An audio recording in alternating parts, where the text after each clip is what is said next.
सबसे महत्वपूर्ण बात है कि उलगुलान रैली में हमारे महागठबंधन के कार्यकर्ता ही आपस में एक दूसरे पार्टी से उलझ गए,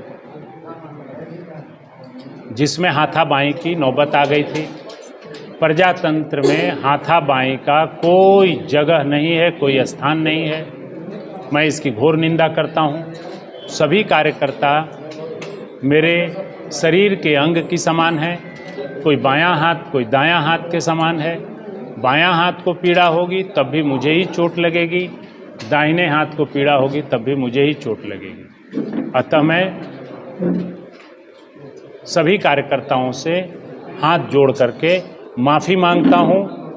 यद्यपि मुझे 5:15 बजे स्टेज से उतरने के बाद मुझे पता चला कि ऐसी घटना घटी है, लेकिन फिर भी क्योंकि घटना घटी और वो इसी लोकसभा के क्षेत्र के रहने वाले कार्यकर्ता थे, तो उसकी जिम्मेदारी मैं खुद लेते हुए सब लोगों से माफ़ी मांगता हूं। और मुझे लगता है कि कार्यकर्ता माफ़ करके फिर सब लोग एक साथ चुनावी मैदान में कूदेंगे।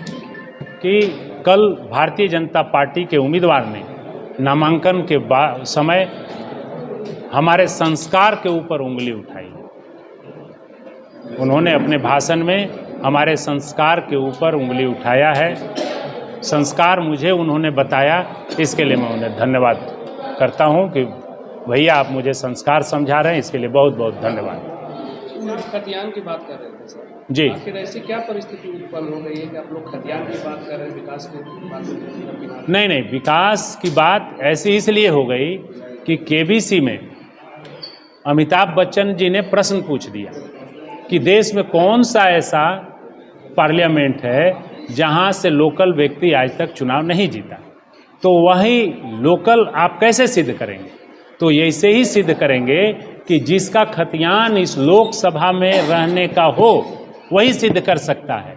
तो मैंने तो कहा कि मैं सिद्ध करने के लिए तैयार हूं कि मेरा और चेरो राजवंश कई शतकों से एक साथ हम राजपुरोहित हैं और चेरो राजवंश एक साथ हम लोग काम करते आ रहे हैं।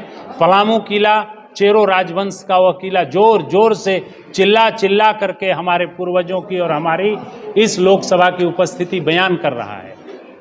तो हमें जो ताम्रपत्र पर जो गांव मिला, जो दिया गया, वो कई 100 साल पहले दिया गया और उसका खतियानी हमें, तो हमने यही कहा कि भाजपा के उम्मीदवार अपना खतियान 1932 का दिखा दें, हम तो 1500 का दिखाने का तैयार हैं।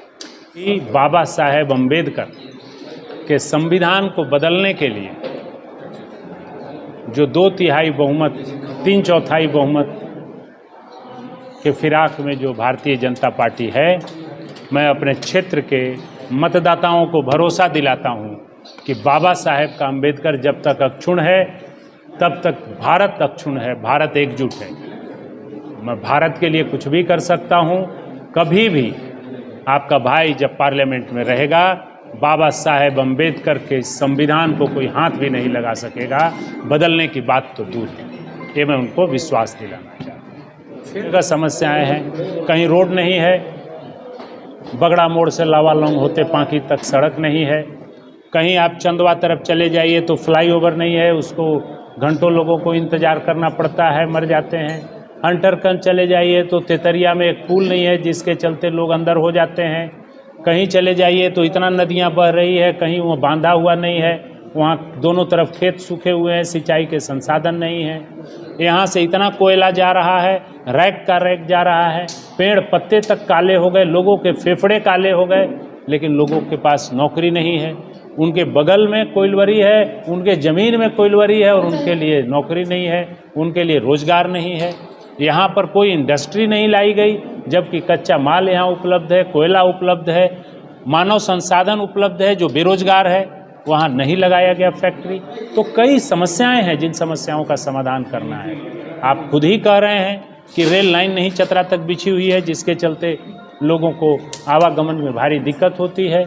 यहाँ तो हमारा एक्सीडेंट हो गया हमारी स्कॉट गाड़ी का, तो रात को गए तो एक्सरे तक नहीं हो पाया।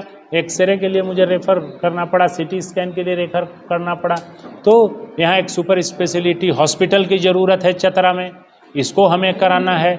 यहाँ उच्च शिक्षा की कोई व्यवस्था नहीं है, +2 के बाद ग्रेजुएशन के बाद यहाँ पढ़ाई का कोई व्यवस्था नहीं है, वो सब लागू करना है। तो बहुत सारे काम यहाँ करने हैं, बहुत सारे कामों की ज़रूरत है जिनको हम लोग इस 5 सालों के टेन्योर में पूरा करेंगे। सर राजद के बड़े चेहरे आपके साथ रहेंगे?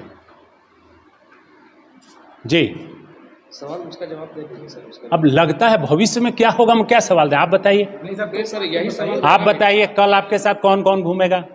नहीं सर, ये तर्क नहीं है सर आपका।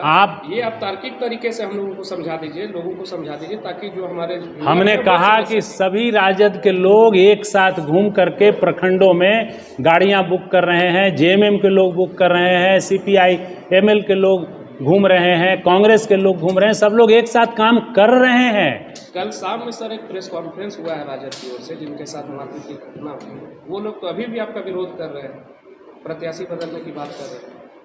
वो करने दीजिए, जो लोग कर रहे हैं उन्हीं के लिए तो मैं बात किया हूँ आपको कि भाई उन किसी को भी कोई दुख है तो उसके लिए मैंने माफ़ी मांगा, आपके सामने बात हुई। तो इस खाई को कैसे पाटिएगा सर? कोई खाई नहीं है, 2 हमारे भाई हैं, उनको आपस में स्कफल हुआ है, वो सब मेरे साथ चलेंगे, आप देखते रहिएगा।